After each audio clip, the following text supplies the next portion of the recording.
Hi, everyone, and welcome back. Today, we are going to be talking about The Joy Luck Club by Amy Tan. And this is the first lecture in the series. We're going to look at the structure and summary. Now, just in case you're not in my class, we are talking about the book today and not the film. The film is great, and I've actually used some pictures from it to help us along here in this presentation, but it's got completely different structure and some different themes than the novel. So just so you know, we're talking about the novel, not the movie. All right, let's get started. So I normally begin these with a little bit of background about the author. In this case, Amy Tan is still alive, and there are a lot of videos of her, so I'm going to have a video of her talking about her life instead of giving you a bio. The structure of the book is rather interesting. Again, a little picture there from the film of all of the mothers and daughters. The Joy Luck Club is divided into 4 main segments. So there's 16 interwoven stories involving the 4 women who make up the Joy Luck Club. Those are the mothers, and each woman's daughter. The first and last sections tell 8 stories, 2 for each of the Chinese immigrants, mothers, Chinese Americans, but they immigrated from China. While the 2 middle sections tell 2 stories each for the 4 American-born daughters. So essentially, this structure uses what's called an embedded narrative literary device. So there are stories within stories. Each of the women's stories, or at least many of them, contain a flashback of some sort. So we're going to talk about themes in the 3rd lecture in this series, and we'll talk about a little more about how important storytelling is in this book. But it's kind of important to know, in talking about postmodernism and talking about contemporary literature, one of the features of literature written after World War II is experimentation with form.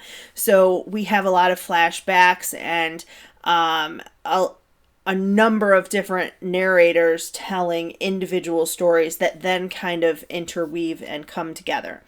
The use of multiple layers of stories within stories are also sometimes called nested stories. So as you're reading, look for the nested stories. One woman talking about her mother, and then the mother talking about her daughter and her perspective on the events that the daughter described earlier. Look for that type of nesting, and look for those embedded narratives as well. So instead of a typical summary, beginning, middle, end, or beginning and middle, as I sometimes like to do without giving away the end, what I'm going to do is talk about each one of these pairs of mothers and daughters, because that's basically how the book is structured. It'd be hard for me to say in the beginning this happens, because the narrative doesn't just go right straight from beginning to end from the 1930s through the 1980s. It's not set up that way. So the first pair is Suyuan and June. Again, some pictures from the movie there. Suyuan Wu, her death actually sets off the events of the novel. So her stories are actually told by her daughter and her husband. She's not there to be the storyteller in that sense. So it's kind of interesting as well how we have, again, a little playing with structure. Instead of someone telling their story, you have it secondhand from someone else. But basically, in 1944, she was forced to flee China. We're going to talk in the next lecture about the historical events of why these women left China. But she had a husband and twin baby girls. Her husband died, and her twin baby girls she had to leave behind. So she gave them away, essentially. She remarried in the United States and had June 7 years later, but she never stopped searching for her children. June Her name is Jing-mei, and she's also called June.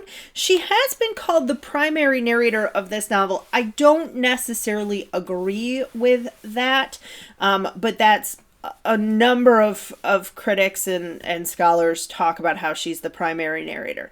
I think that in the movie, she's set up to be the main character, because in a film, having 8 main characters would be difficult. And I think in some ways, her narration dominates a little bit because her mother has passed and she's telling her mother's stories. So you do hear her voice a little bit more. But I don't necessarily think she's, there's 8 people talking here, or 7 rather. So, but in some ways, her vignettes bridge the histories between the mothers and daughters, between childhood memories and present day events. So we have the mothers in China,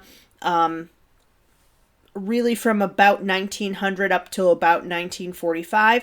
We have the daughters in the 1950s and 60s, and then in the 1980s as well. So there's a number of different time periods that are covered in each person's story. And there are some bridges and transitions between those time periods. June's mother tried to make her into a child prodigy, and June hated the pressure to succeed. She wanted to become her true self.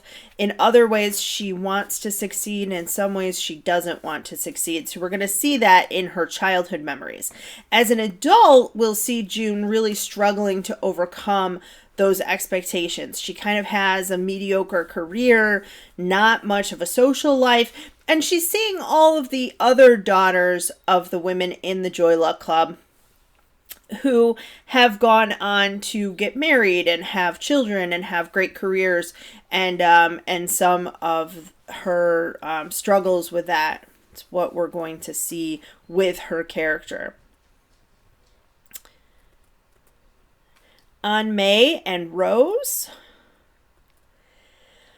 When she is 4, An-mei's father dies. Her mother remarries, becoming a rich merchant's lowly 4th wife. So at that point in China and Chinese history, polygamy was allowed, and her mother didn't want to remain a widow forever, even though that was sort of what was expected of her. So the rest of the family disowns An-mei's mother, and she struggles to have power and love in the merchant's household. So we see a lot of An-mei when she is younger, going through some of these events with her own mother. Her daughter Rose is one of 5 children that An-mei has. And as a child, her youngest brother Bing drowned, and she felt quite responsible. As an adult, Rose is in the middle of a divorce from her husband, and her mother considers how women in their family fail to find their voices and speak up for what they want and what they need. So I think already just in these 2 pairs, you can see some of the themes that we're going to delve into later of motherhood, of family, of marriage. All of those things can be found throughout the novel. Our next pair, Lindo and Waverly. Lindo was put into an arranged marriage at the age of 2 to a spoiled, hateful boy. Now, I want to be really clear that in other countries, particularly at the time, when people are put into an arranged marriage at this young of age, they don't get married at that age, but the arrangement or the match is made when they are very young. It can be, at any rate. So in some cases, I've seen things like in certain countries where they have a type of ceremony, but it's not an actual marriage ceremony the way that they would have later on. So she lives with her husband's family at the age of 12. They abuse her and treat her like a slave. And eventually she tries to, when they are married, she uses her intelligence and cunning to leave her marriage.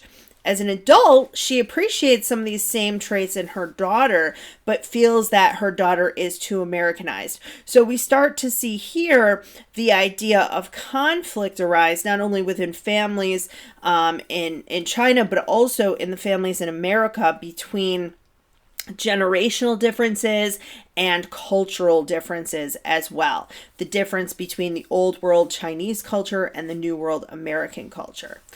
So Waverly is also quite intelligent and a little bit cunning. She was a child chess prodigy. If you notice, we just talked about June, whose mom wanted her to be a prodigy. A lot of that is being driven by June's mother and her friendship with Lindo, and the fact that June and Waverly are about the same age. So her mother is proud.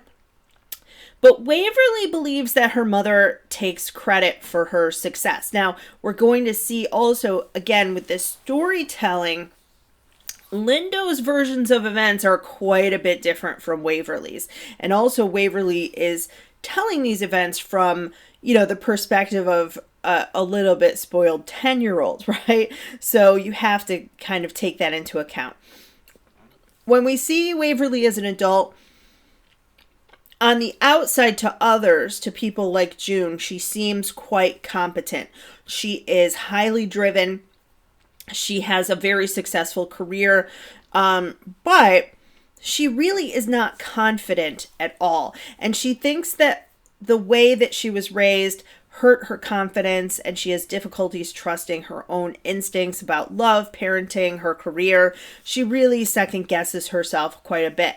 And again, with the storytelling, we don't see that side of Waverly when she interacts with the other daughters. We really only see that through her narration and hearing her story.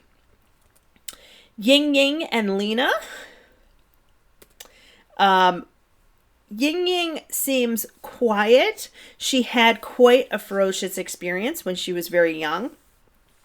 Her family had a little bit of money, and she was really closer to her nanny, Amma, than her own mother. But she loses that fierce spirit at the end of her marriage. A lot of these women, because of the historical background we'll talk about next time, a lot of these women have some trauma in their past, and that is definitely the case here. As an older adult, Ying-ying is kind of a distant mother. She's almost a shadow of her former self, but her daughter Lena is having trouble in her marriage, and she believes that she could maybe help Lena to repair that. So Lena grew up in a biracial household. Her father was an American, and she often had to act almost as an interpreter between her father and her mother. Her marriage, they talk about money quite a bit. The household expenses are separate, like completely separate. So if she eats an apple, she pays for that apple, right? If her husband has a can of tuna fish, that's his can of tuna fish. And her husband really seems kind of oblivious to her feelings. So it's not clear whether her mother could help. Her husband makes more money than she does, and she works for him. So another theme to look for, especially in this pairing and in many of the pairings, are the disparity between men and women and some of those gender roles and expectations. So that is, I'll go back one. That is basically how the book is set up. I'm hoping that having an explanation of each one of these pairs of mothers and daughters can help you to follow along a bit easier and understand basically what's going on. Some read-alike books. 100 Secret Senses, another book by Amy Tan. I almost chose this book, but I think that the Joy Luck Club has a little bit more there in terms of the literary movements that we've been talking about, which I'll talk about in my last lecture, and that kind of thing. But this 100 Secret Senses is also a great book. It's a really fun read. Snowflower and the Secret Fan by Lisa C. How Much of These Hills is Gold by C. Pam Zhang. Pachinko is a book that just came out recently, quite popular, by Minjing Li. American Born Chinese is an interesting book because it's a graphic novel. So if you like graphic novels, it's quite interesting the way that book is set up. These are not, the next three are not from Asian American authors, but How the Garcia Girls Lost Their Accents also deals with some of these same issues of immigration and identity, and it's also told from multiple narrators. And if I'm not mistaken, I haven't read it in a couple years, but I believe that it's told backwards almost, so that you see this family now, and then you see kind of where they came from. Tim O'Brien, The Things They Carried, again, multiple narrators, multiple perspectives. Like Water for Chocolate only has one narrator, but it has some really interesting magical realism, and it is a beautifully written book that has, to me, a lot in common with the Joy Luck Club. So if you like the Joy Luck Club, those are some of my recommendations.